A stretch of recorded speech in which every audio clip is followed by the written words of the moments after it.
The tide's setting in now. Quite nice to be away from the studio. It's also sunny and... Is that Matt in the sand? Hey dude, what's up? How long have you been there? I don't know. I don't have a clock, so I can't tell.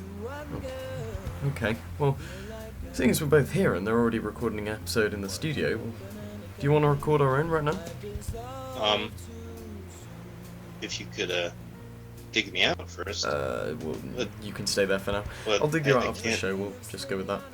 Well, okay, here's right, the microphone, you're and we're rolling close, in it's 3, a little too close to my face. 2, 1.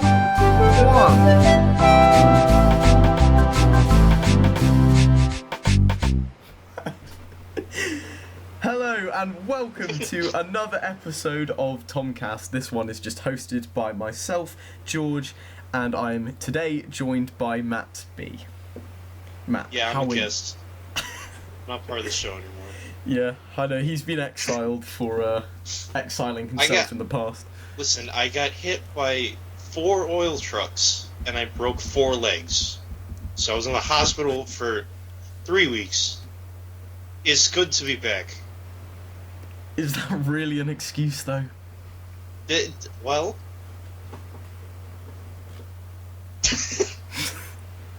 Well, indeed.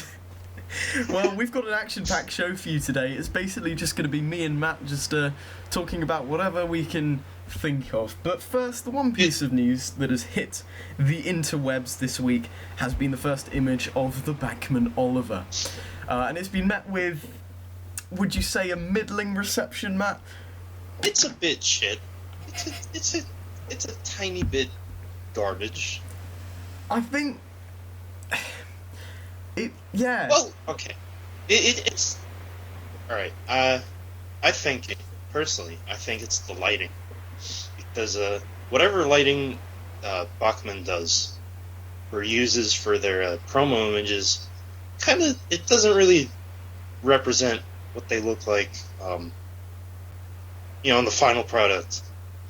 Yeah. But, as is, Bachmann Oliver looks really, naff. I agree. I completely agree. But I think one of the problems with it is that it almost doesn't look very functional. It does look very, very toy-like. Like if you look at the pony truck at the back. Yeah. The mechanism over it literally looks like a thin piece of plastic. I mean, it just doesn't look like you're getting your money's worth. Yeah, it's like a plastic doggy door.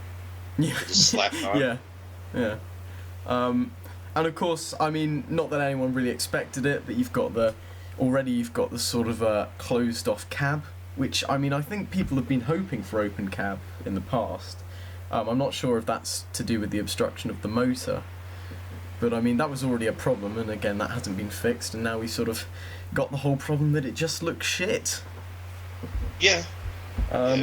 Now, my unidentified sources, aka Mayoorhan, tell me that the Bachmann Oliver is expected to retail at about $115 or £90, which is pretty extortionate when you think about it, although that of course could go down.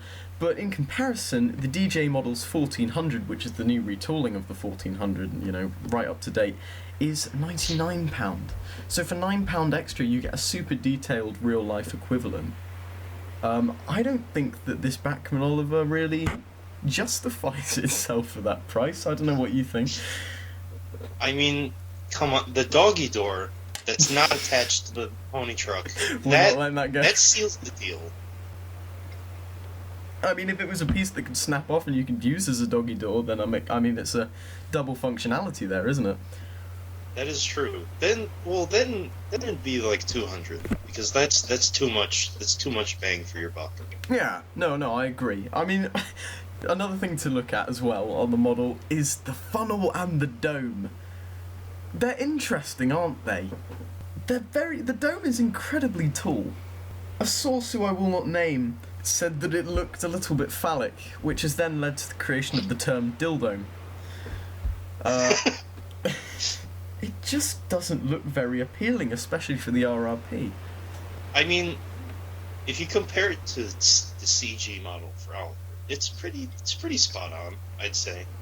But it might just be that CG Oliver does not transition well into physical form.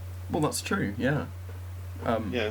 Another thing that I might like to interject with is that obviously we've had talk for ages that Hornby is sort of closing off its Thomas models, you know.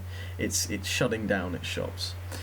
But this makes me wonder that now that Bachmann doesn't really have any competition on the market, maybe it doesn't feel as compelled to push the boat out with its models. Maybe. There's one good thing about the model, which, well, in my opinion, is quite good. Kind of is the face. I mean, it doesn't look too great on its own, but I did see an image comparing it to both the original series face and the CGI face, and I think it struck quite a nice balance between the two. Yeah. I mean, would you have preferred CGI or original? I mean, I'm very biased because I mostly prefer everything from the models over CG, but I mean they're pretty similar. Art did a really good job, you know, representing Oliver in CG, so I'd be okay either way. That's fair enough. I think the main difference between the two is probably the eyebrows. Now they've all sort of adopted the triangle brows. Yeah. I don't really like the triangle eyebrows for some reason, but it does sadly have that kind of Bachmann Thomas prototype image face of the sort of serial killer in waiting. Oh, the clown face, yeah. Yeah.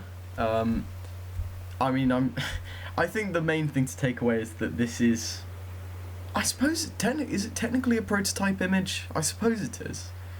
I don't think it's going to look completely like this. I'm trying to think. Because Duck had some problems, I think. Yeah, with the foot plate. The foot plate was totally black, but they changed it to white later. So, I don't know. Maybe they might adjust some things. Yeah, here's hoping. I mean, Bachmann do seem to be quite good with receiving criticism. I mean, obviously we've got the retoolings of Thomas, Percy and James coming at some point in the future.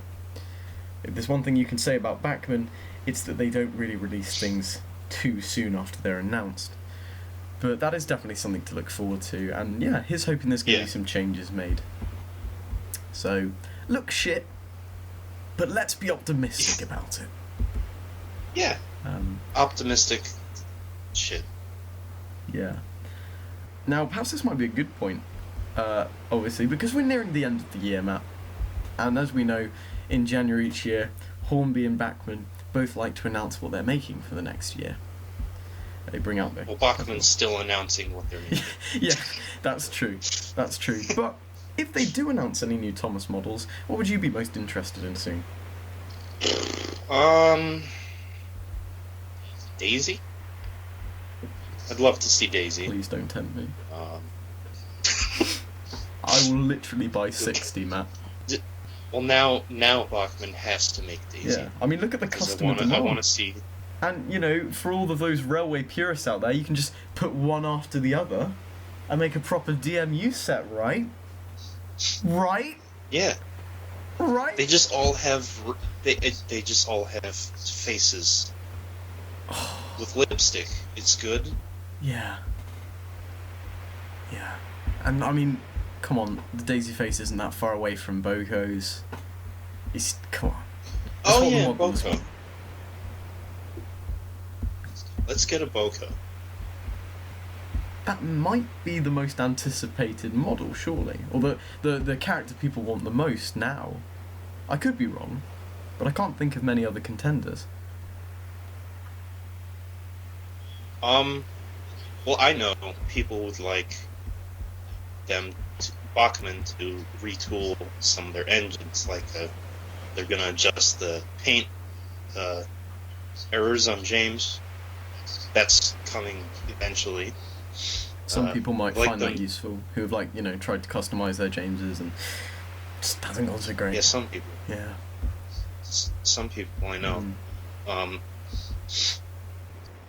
I was gonna say I'd like them to retool Thomas Percy, Farmer McColl, so that we finally get Farmer McColl in his T-posing position from the promo image, because I would like Jesus McColl as part of my Thomas universe in my No, I home. don't know. I mean, a few years ago we were afraid to say Christmas on Thomas Matt. That could be pushing the boat out a bit too far.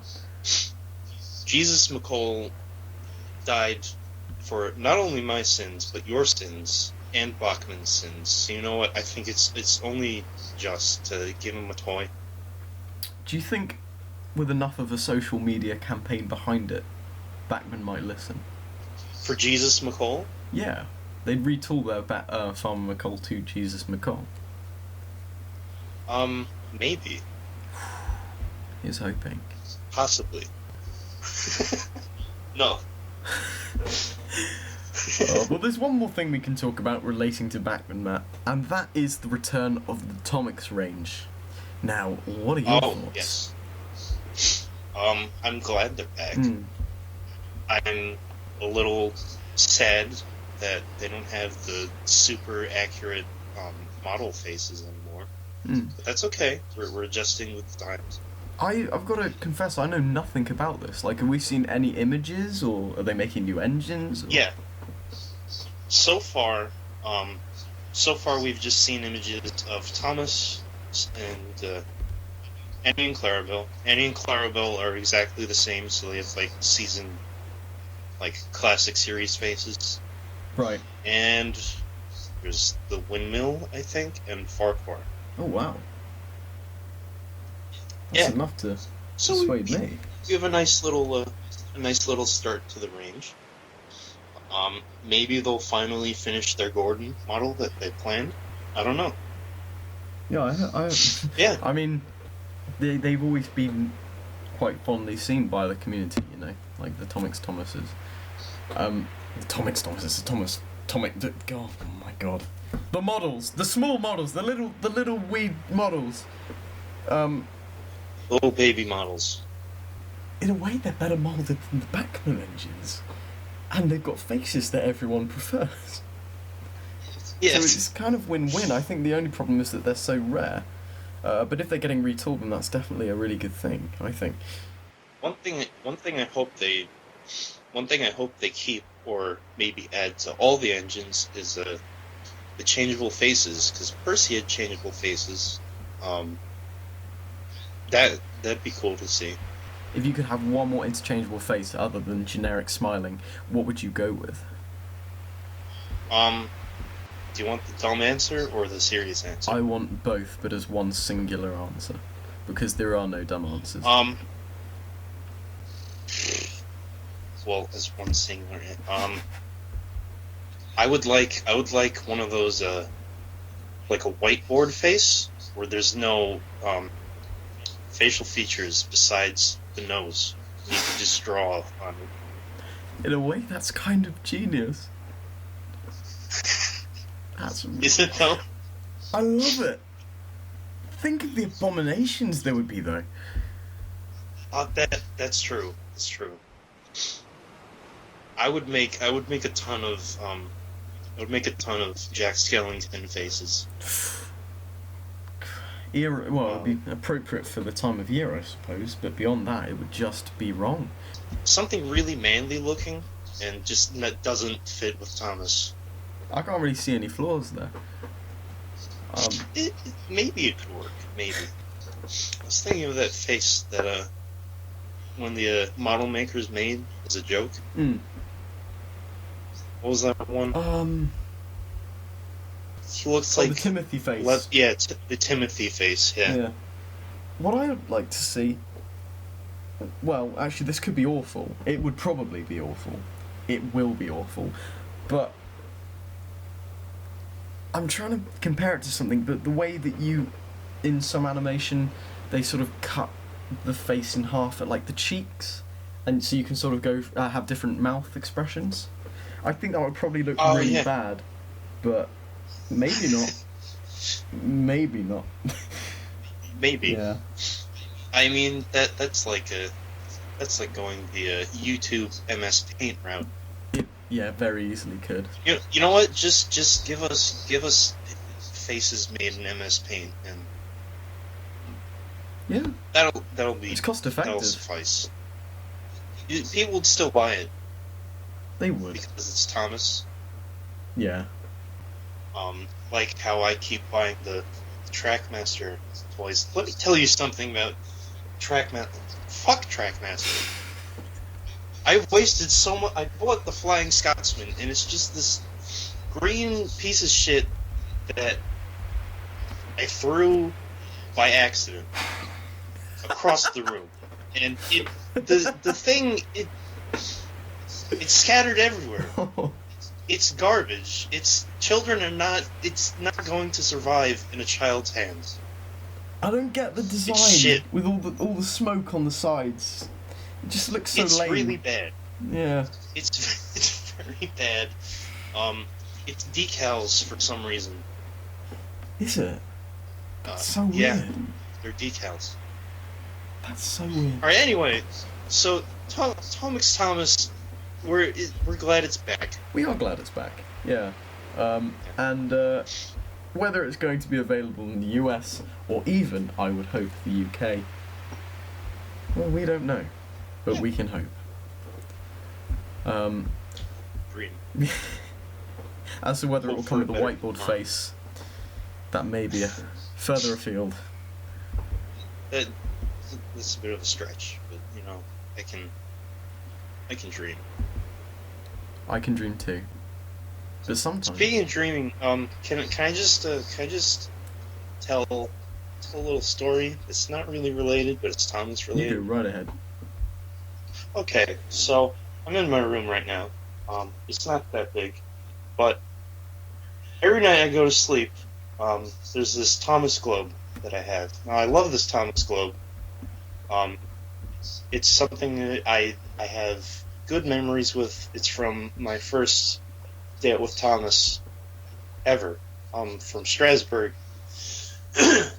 And in this Thomas globe, there's a very nice looking Thomas just puffing through the mountains with some tiny trees, some flowers, and he's got kind of a Bachmann face going on. And the thing is, it's right next to my bed. It's on this what is it? It's like a drawer thing, and it's at eye level, and it's very close to where my head is when I'm sleeping. So I have sleep apnea. I wake up at 3 a.m. because I just stop breathing because that my body doesn't like me. When I wake up, this Thomas is looking down at me with this creepy ass Bachmann face, and I have screamed sometimes just looking at this at 3 a.m. out of breath, not breathing, with this creepy. I don't know where I'm going with this. It's scary, and I should move it, but I don't. I'm so sorry for you. It's alright. That sounds like a really, really difficult ordeal. It's very hard. If you want to donate to my Patreon, to help me get through these times, you can put a link somewhere. We were saying... I don't know where I was going with that. I'm sorry. Speaking of the Patreon, we were talking about monetizing the channel earlier, weren't we? And where the money would go. Yeah. Because of course we're all too lazy to work out splitting the money between us three, and obviously, we've got... I think we're protected by fair use, but obviously we have used images from Thomas before on the podcast, and it's just a whole murky field of stuff I wouldn't want to get involved with. But in theory, if we did, we'd all be too lazy to share it out, so we'd probably... We don't know where we'd send the money. A good charity, probably. I don't know if you have any further ideas. We could buy Tomix Thomas's. We could buy Bachmann daisies. If they made them. Too. Which they We don't. could buy Farmer McColl's. We could fund the campaign. We could buy more Trackmasters, so I could accidentally throw it across the room. Waste more money. I hate these things. I'm serious. I'm looking at the Ryan right now. He's in this white bookshelf thing with the door on it, and I'm taking him out now. He just fell. The shell came off, and it's screwed on. And his dumbass cross eyes are staring right up at me. I don't know. Anyways, on to the next topic. I just don't know why the detail has regressed like it has. I don't know how they let that happen. It's so bad. It's so... Like, well, I guess money. I don't understand why, like, the wheels lock. They don't freely move anymore. Right. They have these weird gear things around the wheels. Yeah. Tires. Oh, like traction tires. Kinda. A little bit. But it's so cheap, and I don't know, I feel like a lot of the Thomas merch, besides maybe like Bachmann, it's all just gotten really bad. Well, I mean, there is the Bachmann Oliver. Well, now there's none, then. You're telling me there's no good Thomas merchandise? I'm saying there is no good Thomas merchandise. And by saying that, I'm starting a war which will never end. Mayoorhan has offered up a good analogy about this all.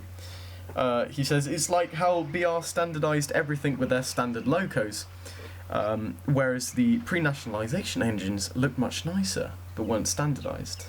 But obviously cost a little bit more. Maybe that is what's happening, Mayoorhan. Maybe that is. I mean, to be fair, if a toy company can reduce their spendage by making cheaper engines and still sell just as much, then I guess the only people losing out are people who care about the detail, and I do wonder if children who are going to buy the toys primarily do care that much about the detail. Yeah. But maybe they do. Well, you know what? Maybe they do. I mean, like, even if there's not a lot of detail, make it so that when it falls on the ground, it doesn't fucking split in half. Like, it's so... It feels like a bootleg, and it feels wrong, you know?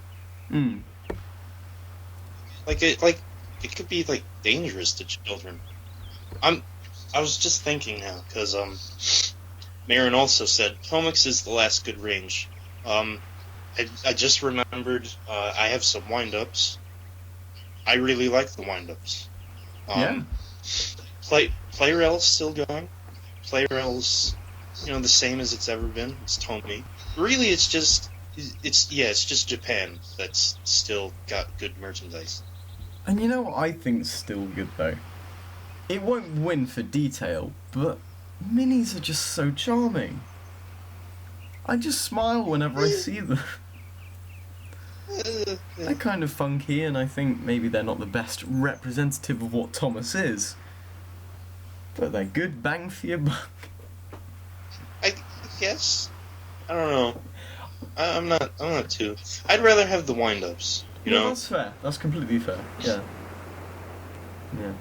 I don't know. I've never had one, but so I get what you're saying. They're pretty cute. Yeah.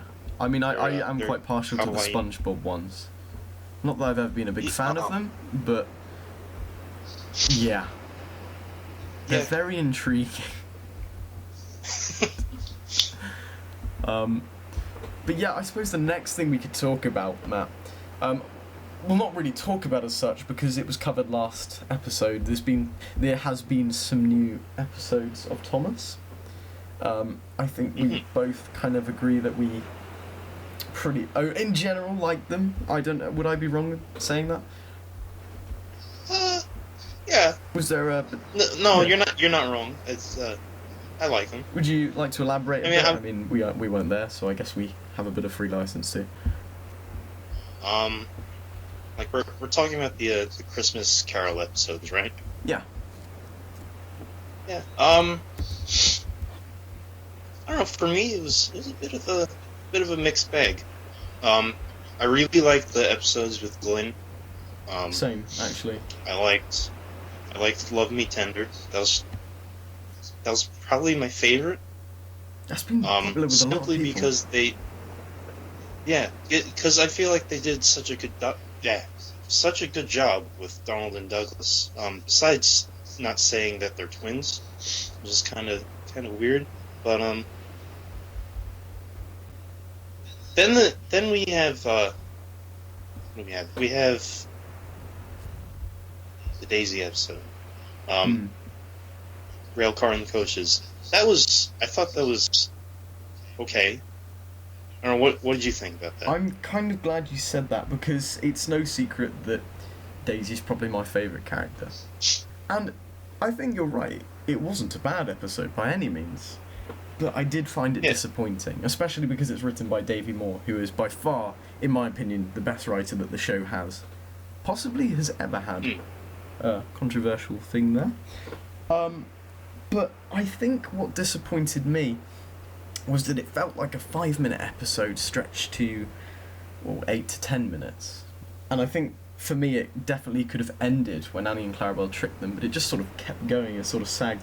And as well as that, we didn't see Daisy playing off with a lot of characters. We saw her being moody, which is always fun, but I would have liked to have some actual conflict. She just sort of became a bit of a wet rag, which is funny. I mean, I think it's always funny to see. I mean, you know, Daisy is very partial to her appearance, and when she's insulted, it's quite funny to see her overreaction. But I hope that more episodes in season 20 just do a bit more with her. I don't know if that echoes anything you might have thought. You might have thought a completely different thing, but for me it was just okay. Yeah, I was thinking more because I like you said, I liked the first 5 minutes, and after that, you know, it could have ended there. But after that, I feel like the moral they were trying to get across, I feel like it could have been handled better. Yeah. Like something just felt really weird about the Fat Controller scolding Annie and Clarabelle when Daisy was just being such a bitch. Yeah. And she gets no repercussion. So I feel like, I don't know, the moral gets lost. Yeah, I mean, obviously what it's going for is 2 wrongs don't make a right. But to me that seems a little bit hypocritical, because within the very DNA of Thomas, there's always been the story of engine does something wrong to another engine gets their own back. And it's like, with 20 seasons in now, this show has been around for 30 years, why are we doing this now? Like, every other episode is an engine getting revenge in some small way. So I appreciate the moral, but it doesn't really stand compared to the rest of the series. But not only that, Annie and Clarabelle they're just treated like garbage throughout the whole episode, really.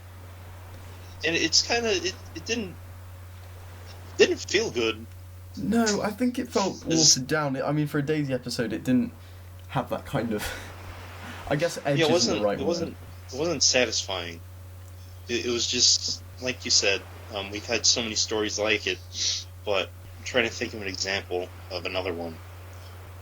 Well, I suppose something like, seeing as it's just been Halloween, like Ghost Train, for example, is Thomas mocking Percy, and then Percy decides to play a trick, and it's all good and it's just banter, really. But and I do appreciate the moral, but especially with a character like Daisy, who always gives as good as she gets, and gets as good as she gives.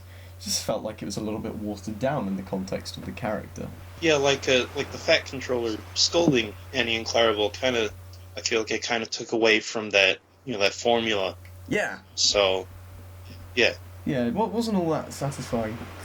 I mean, yeah, I agree about the Stephen and Glyn episode being the best. I love that one. Yeah. Over the Hill is...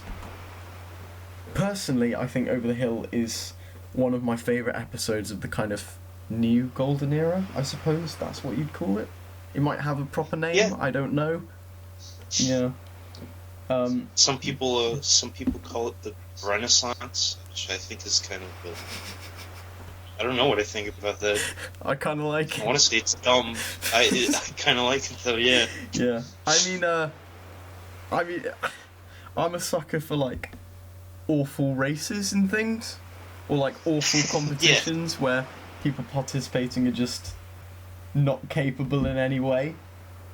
And I think that's funny on its own, but I also kind of liked the way that they became friends through both being so slow. I just thought it was a really, really charming episode. Yeah, and for me personally, there's something about the elderly that's very entertaining. So seeing those two characters, take the spotlight, that through a race of all things, that was very. It was very Thomasy. Oh, it's brilliant. That's a shit answer.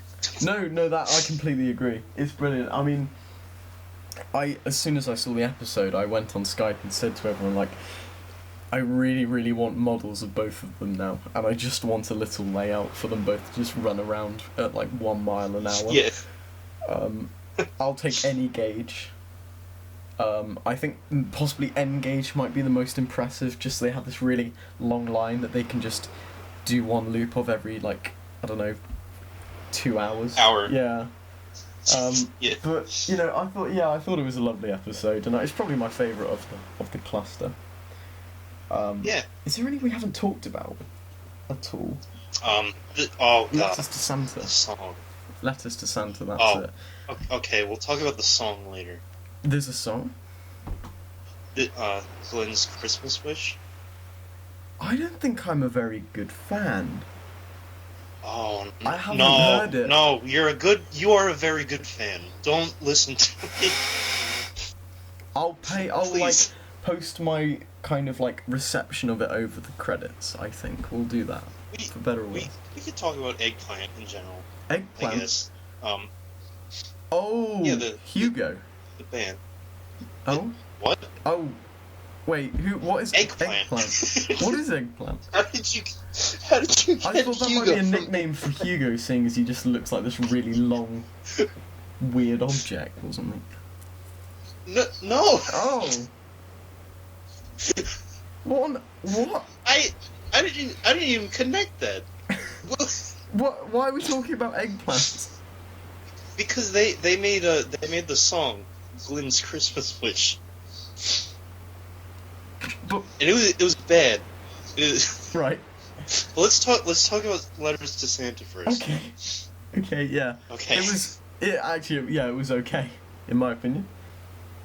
I liked it. I liked it better with the UK dub, but I just prefer the UK dub in general. Because Harold, I don't know, with voices that I don't like in the show. I think of like Sonic the Hedgehog, and how Sonic the Hedgehog is like the Chuck E. Cheese of video games. He's very like, hey guys, how's it going? Way past cool, and it's very awkward sounding, but I thought it was a solid Christmas episode. Yeah, and I like the little Easter egg with the recollection of Percy and Harold's race. Yeah. Well, I don't know if you can call it an model. Easter egg. Well, okay, yeah, it's. What would you call it? Well, fan service. Okay, it's kind of yeah. All right, fan service. It was cool that they modeled all the shots in that sequence after the books. That was a nice, like almost perfectly. That was a nice little touch. Yeah. No, I agree with that. Yeah. Yeah, I thought it was really nice. I mean, it's nice whenever they do it. I don't think it'll ever have that like effect that it did with Blue Mountain Mystery, personally. But that was just because it was the first time they'd done it. But whenever they have since, anything similar to that, it is lovely, and it does show that they really, really care about the fans. Yeah. So yeah. Were there other episodes? There's been some titles announced which we could speculate about. Well, wait a minute. Okay. We have to talk about Eggplant or Hugo, as you said. Okay. Yep. Um, He looks like an abomination of nature and all things good, in my opinion. well, okay, George, I was talking about the band. What is this? I don't know I was what's talking real about anymore. the music group. Well, it's your fault. You brought this upon yourself. I'm sorry, okay? Mayoorhan just said, I would love it if the lead singer of Eggplant is called Sodor. I would love it too. Is Eggplant a band? I would love it. It's they make George, they make songs for Thomas. Right. You know what? All right, So it's hold not on. Hugo. Listen to Clint's Christmas wish. You know right what? now. Do you want to have like a live reaction? Yes. I'll give you a live reaction. I would love for you to hear this. I'm going to play it through the speakers so all the listeners can hear as well. I can't wait for you to know or see the lyrics. The genius that is. I'll tell you what, I'm going to listen. I'll see how far I can get without closing it. Let's have a look. I can't wait. So it's Mr. Sandman, pastiche of Mr. Sandman.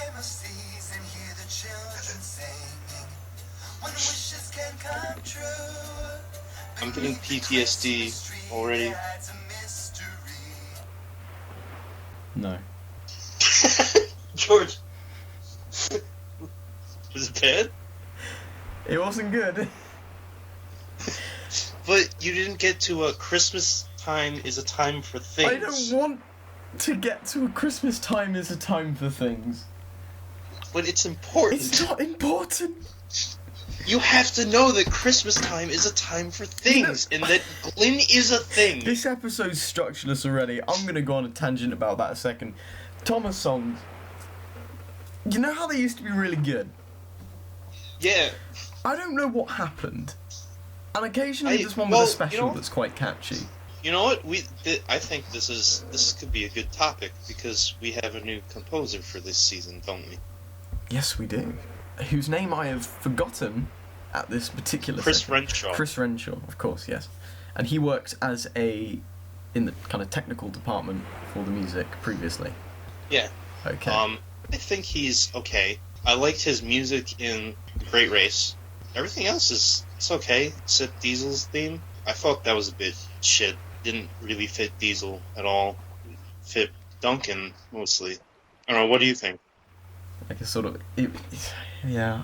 Well, I guess it didn't really feel classical enough for me for Diesel compared to the original theme, I suppose. But that's probably me being a bit cynical and grouchy and thinking of the old days and all that.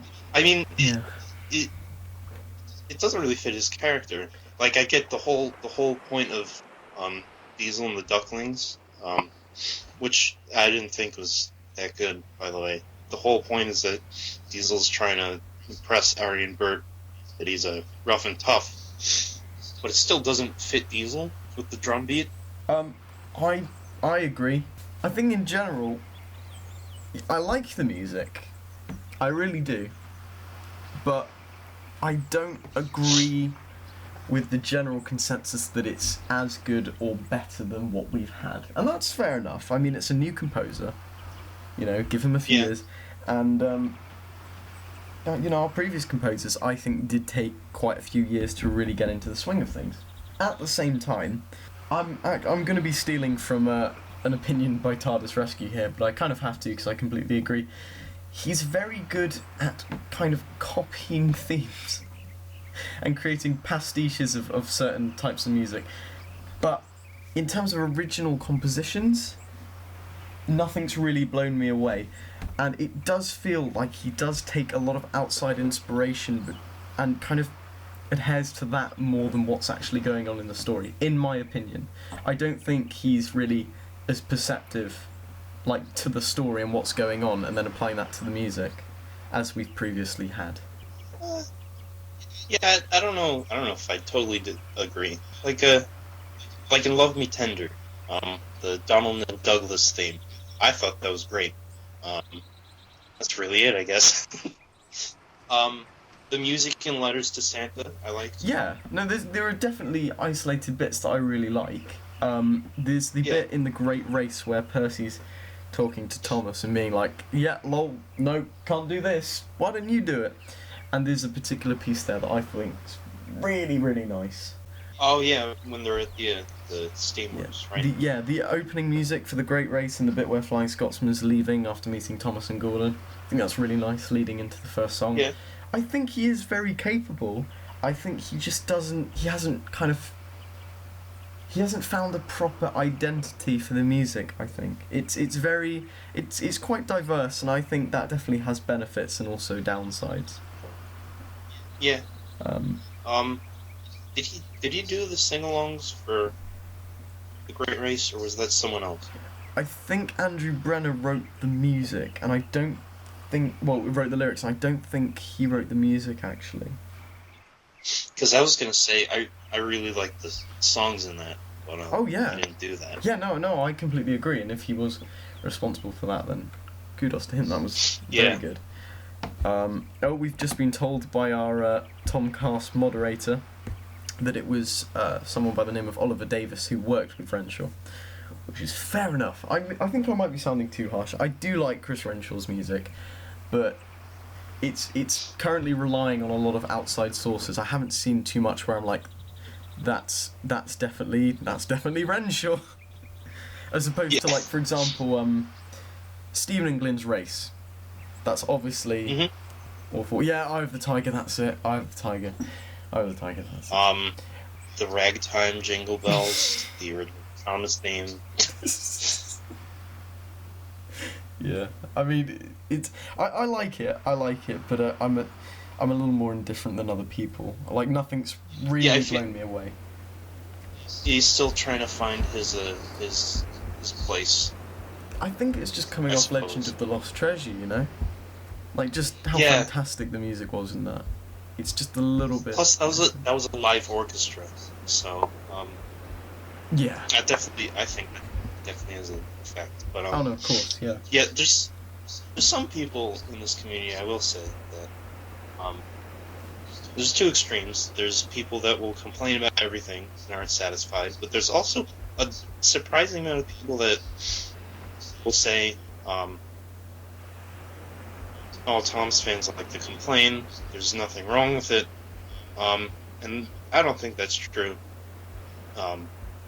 Like, a lot of people were saying, that, like I said before, the Diesel theme, a lot of people didn't like it, and there were a ton of other people that were just trying to shut other people down because they disagreed.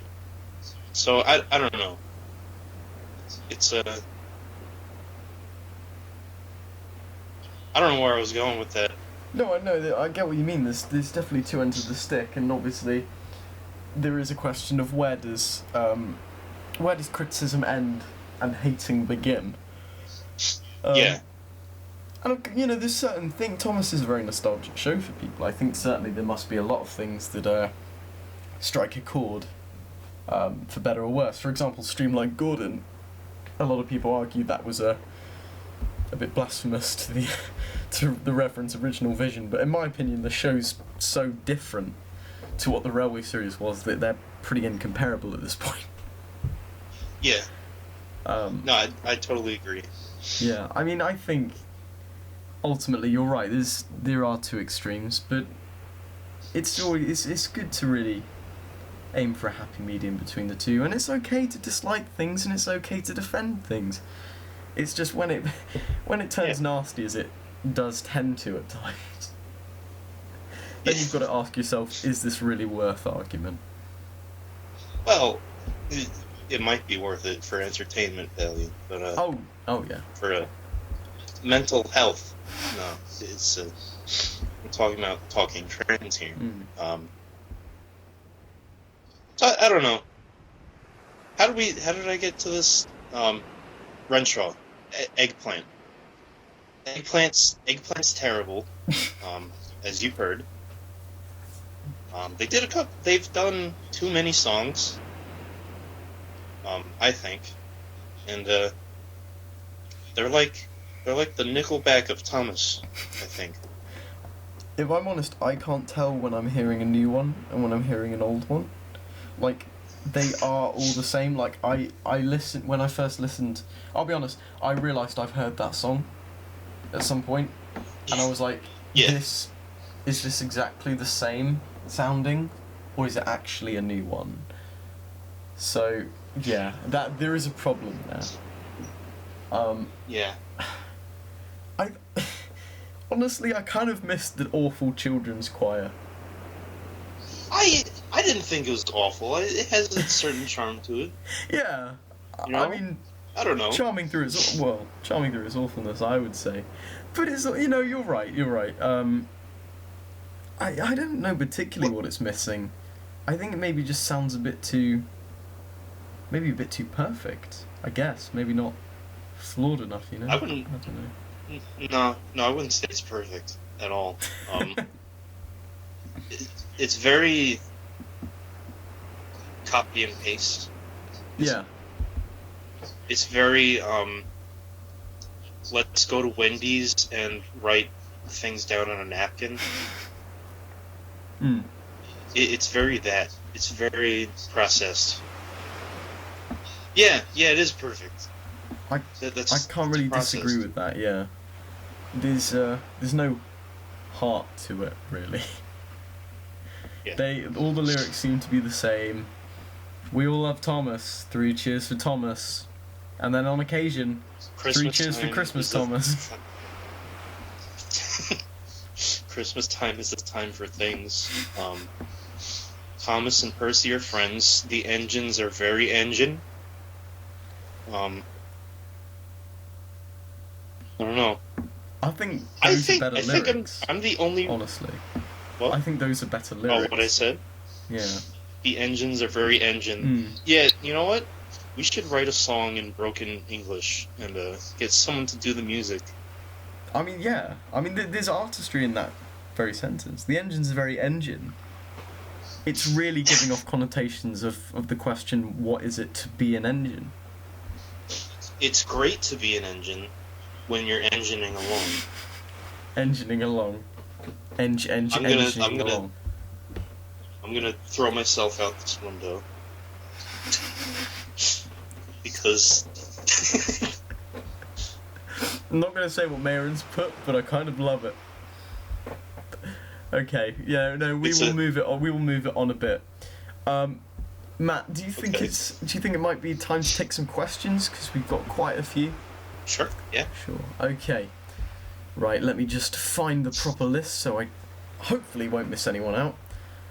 Yeah, if anyone wants to get in touch with any questions or the like, you can simply tweet at ThomCast1, or you can email us at thomcast1@gmail.com. Or, alternatively, you can leave a comment on any of the videos of the podcasts on YouTube. Okay, so the first question is from, on Twitter, at oldlongsign, the man who needs no introduction, Stuart. And he's asked, who wears the trousers in your relationship? Well, Matt, you're gonna have to send Stuart Little, let me tell you something. No one wears trousers. It's very free. It's free hanging. It's very breezy. It's me. I can't disagree. Moving on. At Parva Productions, Charlie has asked, if you had to look at just one Thomas character non-stop for the rest of your life, who would it be? Now, before Matt does anything, I'm just going to say, for me, it's going to be Trevor. Terence. It's going to be Terence. Because his expression never changes. I think there would be something very interesting in that, you know. I would never feel disappointed. There's security there. I know he's always going to have the same expression. I trust Terence, really. That's my opinion. What would you go with, Matt? Now, before we were talking about this before we started, and I said T-posing Farmer McColl, or Season 12 Farmer McColl, because he's made of Xbox 360 graphics. But now I'm trying to rethink my answer. because I just remembered my fondness for the trucks, and there's this one truck with buck teeth. I think that might be Troublesome Truck number 4, but I couldn't be sure. Yeah, the one that Bachmann's making on the salt wagon. I would like to look at that while it's on a flatbed. You know what? And that might beat my answer by quite a long way, I think. And I like to imagine that when it laughs, it kind of vibrates, so it kind of just moves around the flatbed. So I'd look at that for the rest of my life. You know what? I think that's a perfect answer. I don't think much can be added to that. Moving on. Yeah. At Eric Pierre 53, I hope I said that right. What would Bachmann/Hornby need to do to make a near-perfect Thomas model? What loco should they produce, and at what standard? That's quite a good question, so I'm going to send it straight to you, Matt. I mean, if you want a literal answer, you could just 3D print the CG models and just plop it on the chassis. But I don't know. Just don't be cheap like they're both being, or don't try to like go overboard with making like special editions like Hornby. And their 60th anniversary Thomas. Yeah, Hornby is. Yeah. Yeah, they're both very guilty of that. Just focus on. I don't know. Just don't be shit. That's it. My vocabulary is very limited. I'm a dumb person, so I can't really say much more. Well, I'd have to agree. I think the most important thing in terms of like to what standard, I guess, is to work out their market. And of course Bachmann are going to know, but I'm thinking from the Bachmann mindset. I'm afraid, in my opinion, Hornby's just kind of dead with its Thomas stuff. And Hornby have already shot itself it kind of shot itself in the foot by having to base everything on an engine. They don't really make new moulds. Yeah. So their way out would be to, I mean, honestly, I don't know why they haven't done, they've got the model, the basis for Den, so I've always wondered why I haven't done that. But in terms of Bachmann, I think it's working out their market, which I suppose are mainly children from, The packaging usually says like 8+. Right. Which I don't know. I don't think that's accurate, really. Probably not. No. No. Plus Oliver's price is insane. So it's definitely striking a balance between price and quality, and I don't think Oliver really represents it. But for me, if that can't be helped, the quality of the build compared to the price, I think the route forward to making more successful models is actually offering things with the model, I do think the alternate faces is a really, really good idea. Yeah. Like you said, giving a bit more bang for the buck. Seriously, yeah. I think people of all ages, they love the different Thomas faces. It's always been a traditional thing that the faces don't move, but they do change between shots. I mean, why not? I mean, they technically have done it before with there's a Thomas Christmas set where you get a snowplow and a Christmas hat. So I don't know, things like that. I feel like it kind of give the range more flavor, so to speak. Exactly. And if you're going to offer up a model that's a bit crap, at least it's accessorizable crap, Yeah. Yeah, exactly. Everyone can have a slightly different Thomas or a slightly different James or whatever. I think, that would be my opinion on it, and I think you might share the same, Matt. Yeah. Instead of like a shiny Thomas with shitty flags on it. Yeah. It's like 100. I think it was as much as Oliver. It was a crazy amount. I don't know why they think those are gonna sell, Matt. Like just less of that, less of things that no one's probably gonna buy, and more, like I don't know, just little details here. In general, the people buy Celebration stuff. Like, Hornby did it, Bachmann did it. I literally do not know anyone who bought either. Not judging Hornby. you if I you was did. thinking of buying the Hornby one because it just looked really funny. Yeah. I mean, I feel like it could be the thing that just doesn't sell and in years to come will be really rare. I mean, God, at the rate Hornby's going with discontinuing stuff, not releasing anything new, all the stuff they currently have is probably going to be rare in a few years. Once again. Yeah, but like the thing about that is it's getting close to a Star Wars territory in terms of unnecessary merchandise. Like I was just thinking back to a time where I think, as I said earlier, Bachmann do listen to their fans, but the rate of release has kind of stunted that aspect, in my opinion. Like, I remember the kind of feeling, regardless of how much input we did have, it felt like the fandom had really wanted Donald and Douglas, and we got Donald and Douglas. And I mean, of course, we all wanted Oliver, and we got Oliver, but obviously the release has taken a little bit longer. But I think that kind of feeling of adhering to the fans is definitely a route to gauging more interest. I mean, we surely, as a fandom, collectively, are at least a noticeable part of their market. Yeah, especially like Bachmann Scarlowi sold really well. Not only with us, but with regular modelers.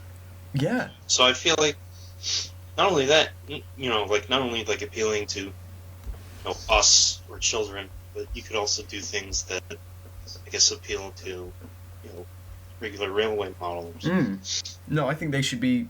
Maybe that's another quite a good point, Matt. That maybe they should be releasing engines that have their CGI or model counterparts look very similar to the real life basis, so that they can be kind of modelled into the real life versions. I think. That's another market.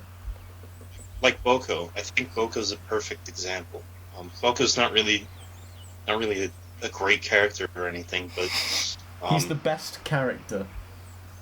You're wrong. You're not a true fan. Yes, I am. Boko's my favorite character. But is Boko really Boko, or is he just Daisy without makeup, huh?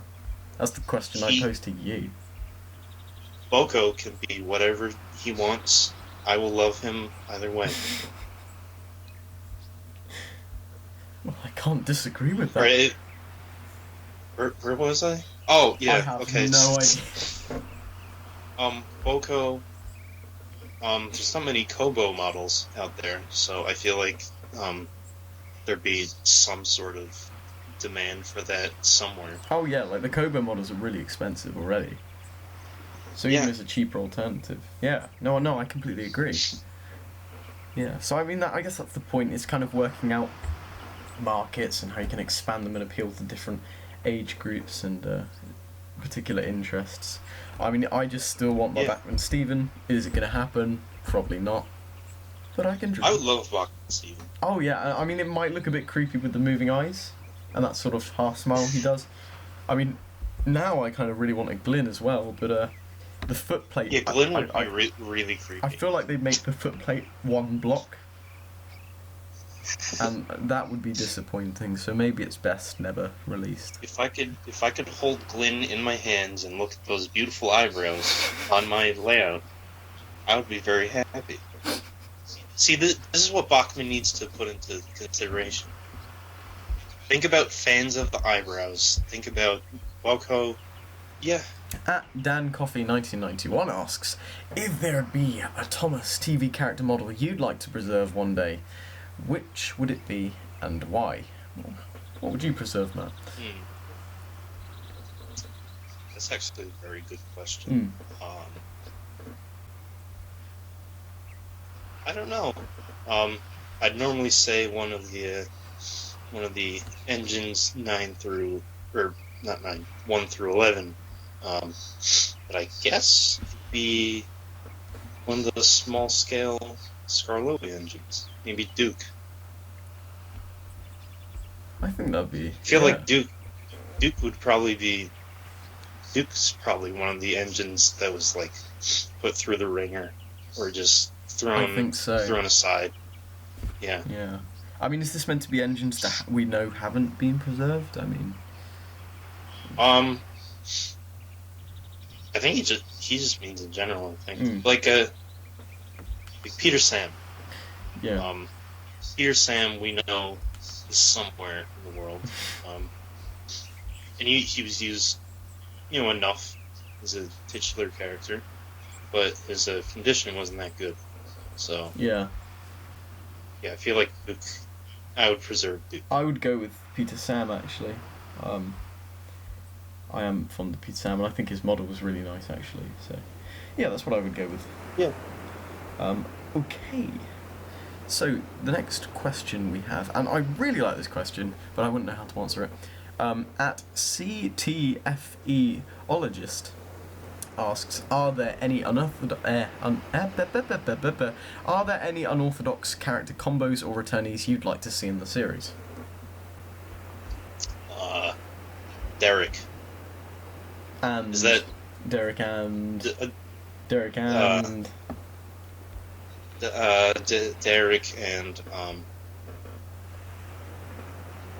Bill and Ben? I don't know. That's quite a good combination, actually. What a combination. Derek and the Trucks. Very unorthodox. Derek and Clinton. It's weird. It's difficult to think of them, isn't it? I suppose. Yeah. Yeah, I don't know. I'm not sure. I'm gonna go with Derek and the Trucks as well. Yeah. Maybe Troublesome Truck 4 and the Milk Tanker. That was always quite a striking combination, I think. Scruffy and Tiger Moth. Oh yeah. Yeah. Lorry 1 and the Cliff side. Or was that Lorry 2 or Lorry 3? I hate to generalise, but yeah. It's a bit racist. I'm sorry. I'm sorry. It's alright. It's alright. We make mistakes. It gets better. At MallardFan62 asks, if you had to choose between characters from Season 5 to Season 12 to return, who would they be and why? Well, that's quite specific, but sure. Well, Derek. Yeah, I'm not going to disagree. This is purely based on the design, but I've always thought Arthur was such a cool looking engine. I'd like to see him in CGI. Arthur, Murdoch. I like Murdoch. I think I think all the Series 6 and 7 ones are quite good. Like Fergus would be quite good, in my opinion. Yeah, I really like Fergus. I don't know what he's talking about. Series 5 to 12 because nothing happened after Series 7, so we just went from 7 to a 17. That's true. So I think he's a little crazy. Used to get that checked out. Yeah. Well, at Dr. Ginty asks, what is your opinion on missed merchandise opportunities? Examples: the Great Race characters Daisy or The Adventure Begins. I don't. Well, are they missed merchandise opportunities? I mean, I think they're. It's a difficult question to answer. I mean, Daisy's always been on sale. I would have said Judy and Jerome, but they're starting to make merchandise for Jerome at least. Well, I don't really see how Daisy's a missed merchandise opportunity. I mean, she's always been on sale. I think if anything, you've got to look at it from the other way around. To sell the toys, that's what the TV show is there for. So bringing Daisy back in makes people want to buy the engine more, I think. Yeah. But, I mean, I guess it's a fair point. I mean, the Great Race, maybe there could be some more Great Race sets. I wouldn't have bought any. Yeah. Adventure Begins, I mean, yeah, there was merchandise, but I guess I get what he means, there was it was a little bit few and far between in what was released, but I suppose things like The Adventure Begins were supplements, so I don't know, what do you think? Yeah, I guess. I feel like The Adventure Begins was kind of just undersold in general. Like we knew about it because we have like SIF and they're connected to the show. But yeah, it wasn't really well advertised. So I guess that could be a missed opportunity in like merchandise marketing thing. Yeah. No, I get what you mean. Yeah. Okay. Next question. At Davis Selby asks, how would you like another theatrical Thomas movie to be done? That's quite a good question, I suppose. Well, the World War II movie. No. No. No. I don't know. I get. Does he mean like production-wise, or I think he means if, like story-wise? I guess in general, how it should be brought to the big screen. I feel like live action. I agree. I don't know. I mean, I don't think Thomas is really suited to like being proper cinematic. I don't know. Like maybe they could pull it off because I don't know. There's been things like Winnie the Pooh, and Winnie the Pooh is very like Mundane, small, yeah. Mundane, but they managed to make an entertaining movie out of it. At least in the 70s. Yeah. But this is 2016. No, they did one a few years ago, didn't they? Oh yeah, they did. They did. Yeah, you're right. I think the progression to the big screen would sort of just be, in my opinion, not bigger. Maybe a bigger budget, but the story should definitely be fundamentally Thomas. You know. Yeah, like the show. A lot of people say, "Oh, it should be more like the Railway series." It can't be, but I feel like a movie would give it that opportunity. Yeah. So I don't know. Just a lot more grounded, less jumping over bridges. As fun as that might be, I mean, the most they could do is like have somebody fall into a ravine. Toby. Yeah. Second time. He'd be dead. This happens, and yeah, he doesn't make it this time. There is no. Can you imagine Toby dying on the big screen? That would be a cinematic event. Do you think it would be 3D? It'd be IMAX 3D. You could really get some nice shots of the ravine there, actually. Yeah. We could see Toby splinter apart into a billion pieces. Oh, they could, like, the splinters could shoot out from the screen. Yeah. That could be a universal ride. Just watching Toby escape the ravine with Toby. I would definitely. That's what we'll put the ThomCast money to. I'm looking at my Bachmann Toby and he's no face. So I'm just thinking, what if I did that on my own? I should do that. Oh God. You know what? I think I know my answer. Just have Toby die. That's it. I don't know. That's it. Just fuck everyone else. Just Toby dying. Yeah. I'd pay. I don't know what it. I'd pay the fare to. I don't know what it is with me and Toby. Yeah. I'd pay for that. Okay. Next question comes from ThomCast regular Hayden at Half-Baked Hex 8. Scotsman Vinny Ashima. Who would you snog, marry, avoid? Sorry, what was that? Scotsman Vinny Ashima. Who would you snog, marry, or avoid? Well, I would avoid Vinny because he has like that weird head guard thing that special people have. I'd snog Ashima, and then I'd marry Scotsman because he can go very fast. I think those are some very good choices right there. I would I think I would snog Scotsman just to get closer to those eyebrows. Oh. Yeah. I would avoid Ashima because she's nothing but trouble for Thomas, you know. Maybe they become friends at the end, but I'm not really convinced. And you know what? I think I would marry Vinny just to try and, you know, find out more about the engine behind the mask thingy. Even with his special people headgear that he has? I'd try and break down, you know, all of these barriers that he's made for himself. I'd find out why he calls people shrimp. Maybe I'd take him out for a meal to eat some shrimp, you know, just get to know him better. I think that's the important thing. You know what? That's an interesting choice, because I'd like to know why he threatened Philip that he was going to get recycled. Oh yeah. That still makes no sense. Maybe he is special. Maybe. And maybe he thinks that's like the ultimate in violence, just getting recycled, not scrapped, recycled. Yeah. I don't know. Maybe he cares about the environment. No. Maybe.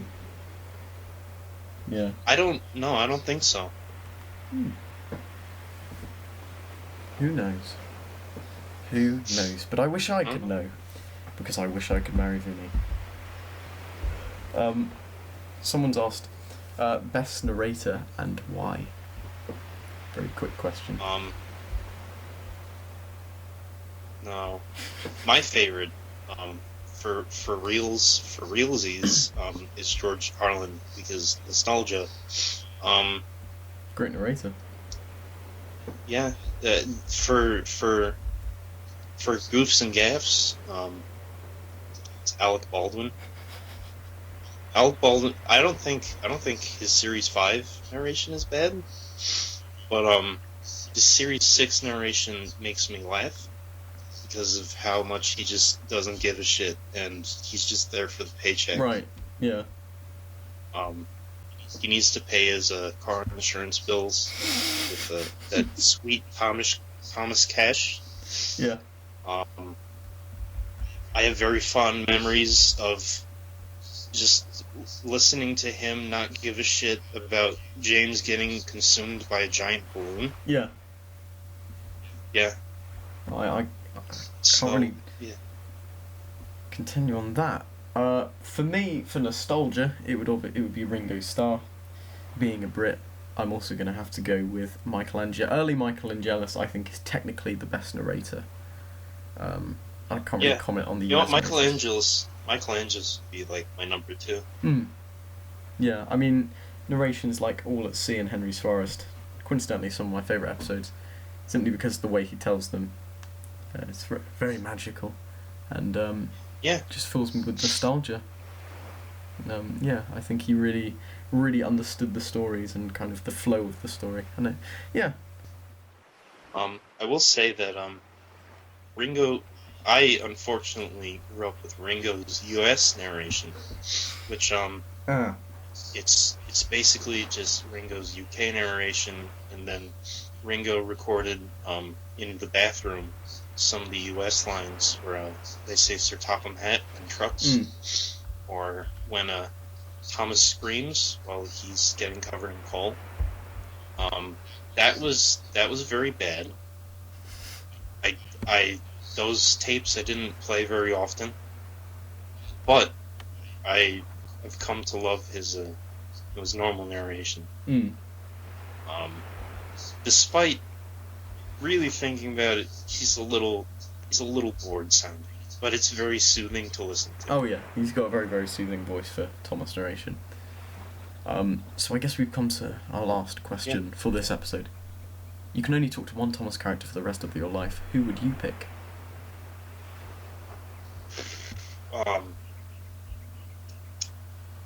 Maybe Duck.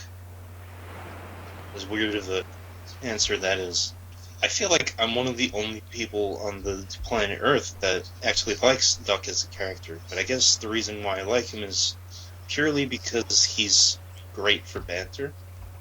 I feel like you could tick him off very easily. Yeah, that'd be a lot of fun to do. So. You know what? based on that, I'm going to say duck as well. Yeah, I think so. Yeah. I'd happily listen to him talk about Swindon fashion and the Great Western Way. Yeah, same here. So yeah, I think that pretty much wraps up episode 11, Matt. It's been a good time here on the beach, away from the studio. Yeah. Some very soothing waves. Good to be back. I think there's a fairground off in the distance. We should probably go and check that out at some point. Get some cotton candy or a candy floss. Slide down the helter skelter. Yeah. Do the Cupid shuffle on the way there. Oh yeah. Eat all 30 flavors of ice cream as well. Eat a popcorn really fast. You know, all that good stuff. That sounds so very, very fun. Probably just worth saying, if you want to get in touch, you can contact us on Twitter at ThomCast1 or email us thomcast1@gmail.com. The next episode will probably be the Christmas one, where we hope to pack some surprises for you, but God knows what they're going to be. But from me and Matt, I think it's safe to say, bye! Goodbye. Bye! Have fun. Bye! Bye! Bye! Good night. Adios.